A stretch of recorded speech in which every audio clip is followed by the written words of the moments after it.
먹는 콜라겐, 피부에 정말 효과가 있을까? 최신 메타 분석이 던진 불편한 진실. 혹시 여러분은 매일 콜라겐 보충제를 챙겨 드시나요? 피부가 탱탱해진다. 주름이 줄어든다. 수분감이 살아난다. 이런 말에 혹해본 적 있으실 겁니다. TV 광고와 SNS에는 하루도 빠지지 않고 콜라겐 제품 광고가 올라옵니다. 먹는 콜라겐, 마시는 콜라겐, 심지어 커피나 젤리로 가공된 콜라겐까지 소비자들의 지갑을 겨냥한 수많은 제품들이 쏟아지고 있죠. 그런데 최근 발표된 연구 결과가 이 믿음에 커다란 의문을 던졌습니다. 우리가 그동안 피부를 위해 당연히 효과가 있을 거라 믿었던 콜라겐, 과연 진짜일까요? 콜라겐은 우리 몸을 지탱하는 결합 조직의 핵심 성분입니다. 피부는 물론 관절, 근육, 혈관, 뼈까지 콜라겐이 촘촘히 엮여 구조를 유지합니다. 그런데 나이가 들수록 콜라겐 합성량은 해마다 1.5%씩 줄어듭니다. 피부 수분이 떨어지고 탄력이 감소하며 주름이 생기는 건 자연스러운 노화 현상이죠.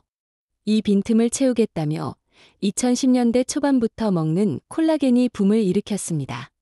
분말, 캡슐, 음료, 젤리까지 다양한 제품이 등장했고 SNS 인플루언서들은 하루 2포만 먹어도 피부가 탱탱해진다. 한 달만 꾸준히 마시면 확실히 달라진다는 식으로 홍보했습니다. 소비자들은 바르는 화장품은 한계가 있다. 먹는 게 더 근본적이다 라는 주장에 솔깃했고 어느새 콜라겐은 뷰티 건강식품 시장의 절대 강자가 됐습니다. 그런데 국립암센터 명승권 교수 연구팀이 내놓은 이번 메타 분석은 기존 믿음을 뒤흔드는 결과를 보여줬습니다. 연구비 출처에 따라 결과가 극명하게 갈렸다. 연구팀은 2014년부터 2024년까지 국제학술지에 발표된 23편의 무작위 대조 임상시험, RCT, 논문을 모아 분석했습니다. 무작위 대조 임상시험, 이른바 RCT는 의학 연구에서 가장 신뢰할 만한 방식으로 꼽힙니다. 여기에 여러 연구를 종합해 수치로 결론을 내리는 메타 분석 기법을 적용했으니 사실상 현재까지 나온 콜라겐 연구의 총정리라 할 수 있습니다. 결과만 보면 분명히 긍정적인 면이 있었습니다. 콜라겐을 약이나 음료 형태로 섭취했을 때 피부 수분 공급이 늘고 탄력이 개선되며 주름이 줄어드는 효과가 관찰된 겁니다. 겉만 보면 역시 콜라겐은 효과가 있구나 하고 안도할 수도 있겠죠. 그러나 연구팀은 거기서 멈추지 않고 세부적인 요인을 다시 분석했습니다.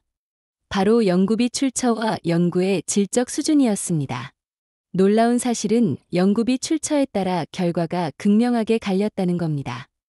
제약사나 콜라겐 관련 기업으로부터 연구비를 지원받은 논문은 대부분 효과가 있다고 보고했습니다.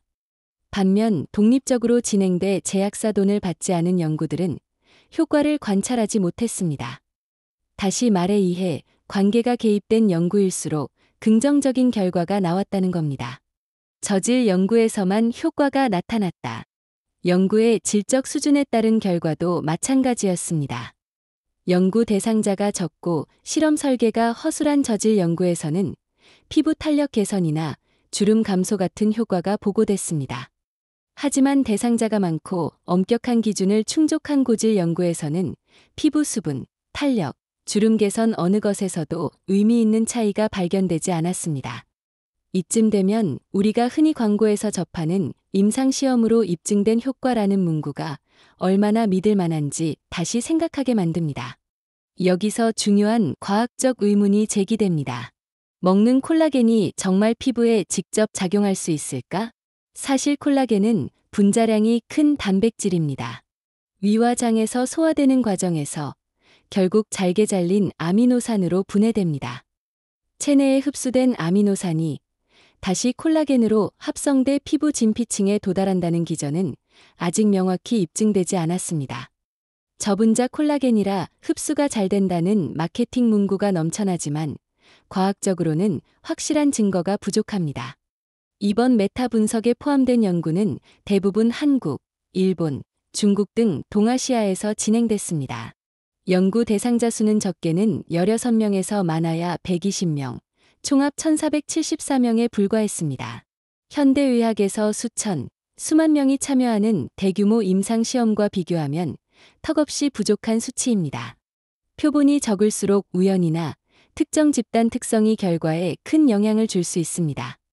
따라서 별표 현재까지의 근거로는 콜라겐이 피부 노화를 예방하고 개선한다는 결론을 내리기 어렵다.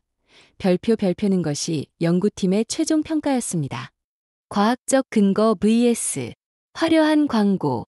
명승권 교수는 이렇게 말했습니다.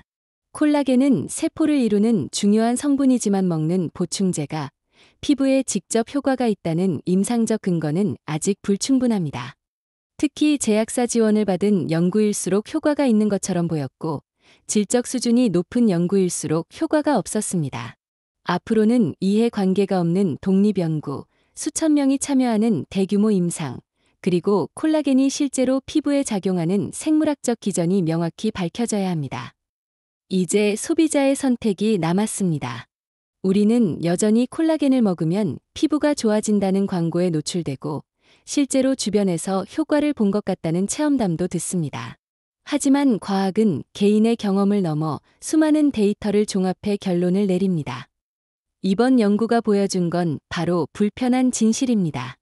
콜라겐이 효과 있을지도 모른다는 희망과 실제로는 근거가 부족하다는 현실 사이의 간극 말이죠.